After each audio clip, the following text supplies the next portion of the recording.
Hello everyone, I'm Nipuni Sumanratna. Welcome to my channel Research Life. This is another episode where I invite a PhD fellow or a student and discuss the achievements and lessons learned throughout his or her PhD journey. Today I have another Sri Lankan lady who is currently pursuing PhD at Cambridge University. She is Miss Mahendrini Ariyachandra. Mahendrini completed her first degree, BSc Honours in Quantity Surveying at University of Moratuwa, Sri Lanka, with the first class. After working as a temporary lecturer, she won a scholarship to pursue PhD in engineering at Cambridge University in the UK. So let's welcome Mahendrini. Mahendrini, thank you very much for doing this interview with me. Lovely to see you again, and thank you for inviting me. So Mahendrini, first of all, I would like to know about your PhD journey. So how did you start as a PhD student, particularly the part where you got admission to Cambridge University? I think you're the first one to go to Cambridge University from our department. Am I correct? That's true as far as I know. So actually I started my journey when I completed my first degree in quantity surveying at the University of Moratuwa with a first class. So when you are in final year of your degree, you would usually start to think about your next steps. So I decided to join academia and took my first steps by joining the same university as a temporary lecturer. So I worked there about a year. So during that time, I mainly focused on gathering necessary qualifications that we usually require for applying for a PhD. For example, I wrote few conference papers, a journal paper, and during that time I received award for the best research dissertation for my undergraduate research project. So during that time, I started to apply for the universities by first filtering my choices, like the research area that I need to pursue my PhD, in what country and in what universities.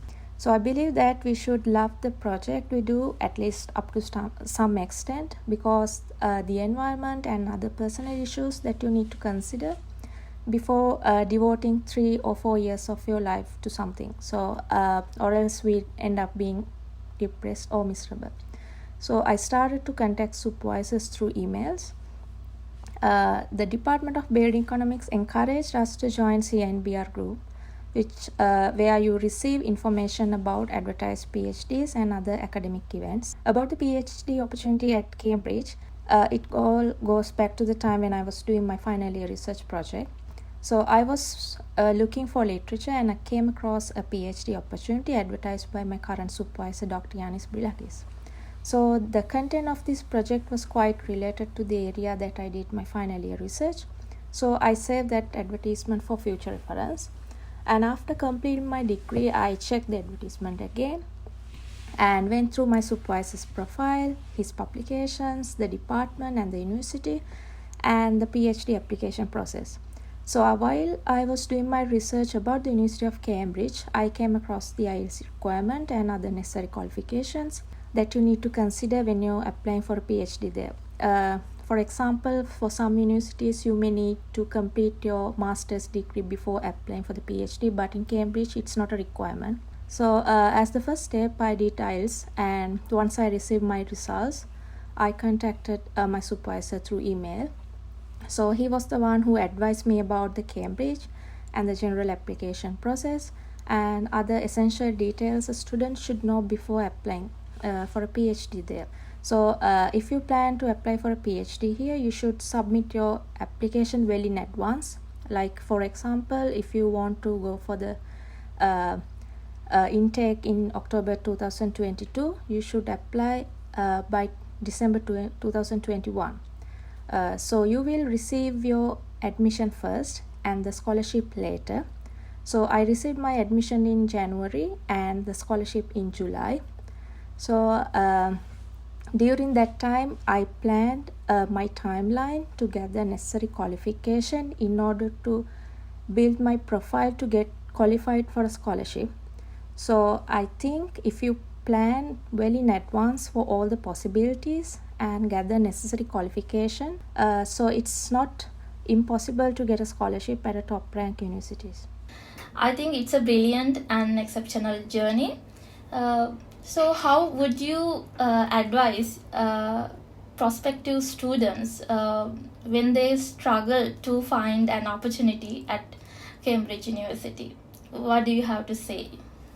Yeah, usually there are many scholarships available at the Cambridge, such as scholarship offered by Cambridge Trust, Gates Scholarship, and the scholarship offered by colleges. Because Cambridge is comprised of like 31 colleges, so when you apply, when you fill your application to get the admission, you get a chance to provide your preference about a college. So if you prefer two colleges, for example, where they offer scholarship for engineering students for that particular year, you may get a scholarship through the college as well.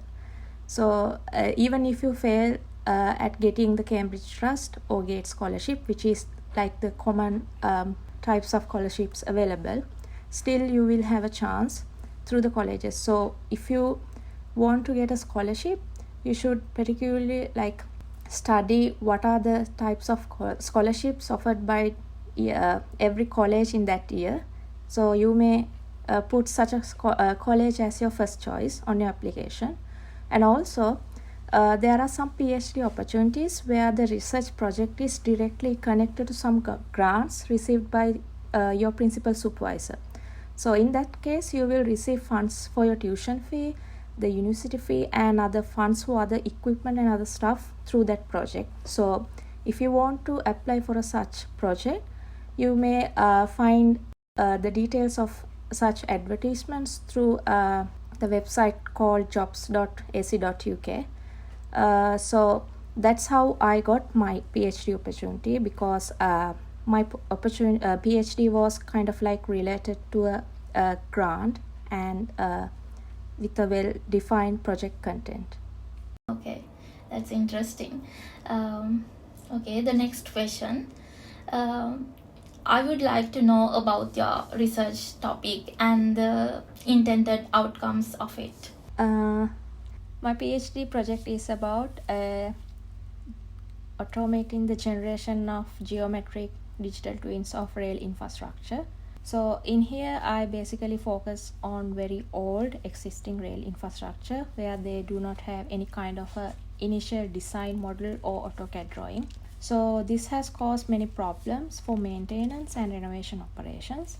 So of course, there are some softwares available in the industry that can generate the models for the existing assets up to some extent, but the problem is that these software take many time and effort, so people are quite reluctant to use and create the models. So it has caused some problems not only for the rail engineers but also the economy as a whole.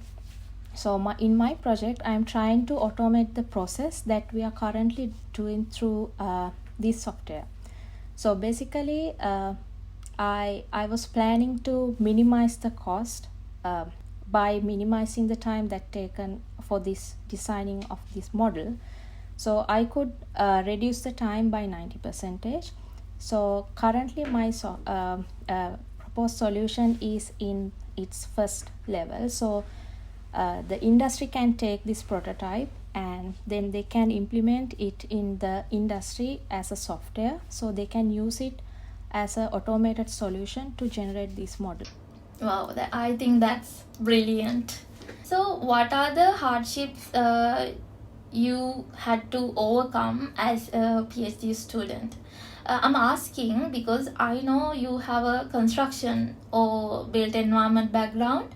So was it easy for you to do research in engineering? Was it easy for you to fit in there? So I would like to know. Yeah, actually the journey was quite hard when I first started my PhD journey, because my research is quite lies at the intersection of civil, computer science and architecture. But in here in Cambridge, in the first year, you have to pass your first year assessment in order to qualify to do the rest of your PhD. So during that year, we are supposed to take a few modules which should be quite related to your PhD project. So I took 2 modules in computer science, computer vision and machine learning, where I could gather some knowledge about the basic concepts in the computer vision and machine learning stuff that would that helped me to understand the theories that I should apply for my PhD. And also I had to learn some programming languages, which was quite hard because if you don't have a background and you have to like gather that particular knowledge in very short limited time, it's hard. But somehow I had some help from my friends, and they helped me to understand the basic stuff, and later on I could build myself in order to write the codes and all the programming that is necessary for my PhD. So all this happened during my first year. So I would say if you drastically change your field when you do your PhD, it will be hard at the beginning of your journey, but later on it will be quite interesting and you will be comfortable with that. Okay. And all your hard work paid off as you managed to publish several journal articles, presented papers at different international conferences, and won several awards. So let's talk about your achievements.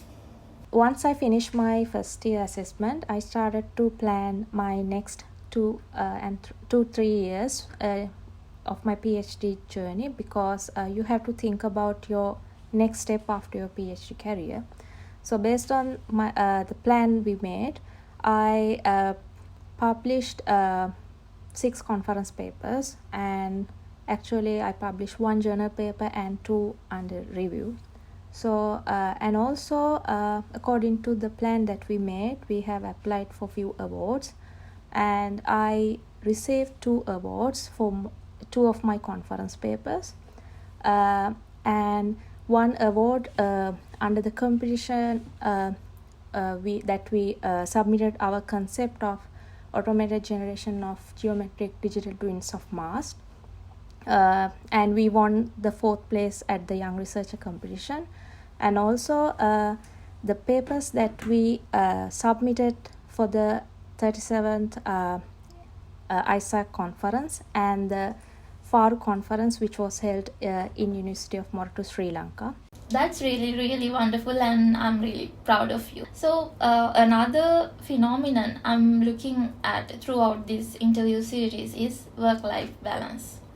What do you think about the work-life balance of a PhD student, and what is your take on this? Yeah, I would say the work-life balance is totally depend on the people that you are working with, and whether you are in the industry or in academia. So I would say the work-life balance is quite important for you to get refreshed and to increase your productivity. So during my PhD journey, when I feel like I'm quite stressed and I cannot proceed forward with this stress or the things that are bothering me, I usually take breaks in between. So in here we have a very small Sri Lankan community. That community represents the students who came from University of Moratu to University of Cambridge.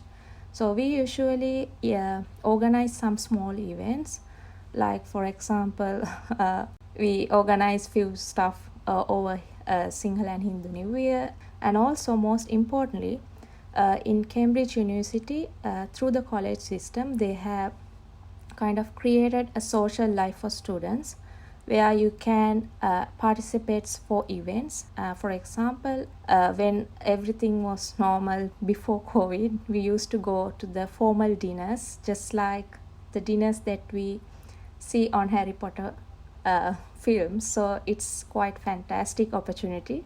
So because of all this stuff, I say that I could have a work-life balance whenever I need during my 4 years of PhD journey. So when you look back, how do you describe your journey? Was it straightforward, or in between did you feel like giving it up? I think during every PhD student's journey, they have at least think about dropping out or actually did it, because in any university, if you go through the experiences of students, there are many students who already gave up and turned to other academic careers. And also, as a student who is currently doing this PhD for 4 years, I myself had many moments that I thought of like giving up and doing another stuff and turning my career into industry or some kind of other thing. So basically, I think when you feel that, you have to, first of all, you have to take a break of what you are doing at the current moment and think carefully whether it's really a matter that you seriously should consider about, or else it's just a stress and just a feeling that you got in between. So I think most of the time it happens because of the stress that you really need to like give up, because sometimes if it happens because you couldn't manage your work life and personal life very well. So I think as a PhD student, I would like to say that whenever you feel such a thing, you should contact someone, for example your friend, or there are many help available in the universities as well, where you can talk to counselors about this stuff and get rid of it and continue back to your studies. Yeah, that's very true. Actually, I really appreciate your thoughts in this regard, because I strongly believe that sharing our weaknesses and letting others know that we are weak too, even though we may have achieved something exceptional, but we also have some weak moments that we thinking of give it up and do other thing. But we should share those things and we should get help, and it makes us more humble and stronger as researchers. So Mahendrini, as the final question, I would like to know, so how do you plan your future? What is the next step? Are you planning to continue as an academic, or are you going to join the industry, or both? What is the next step?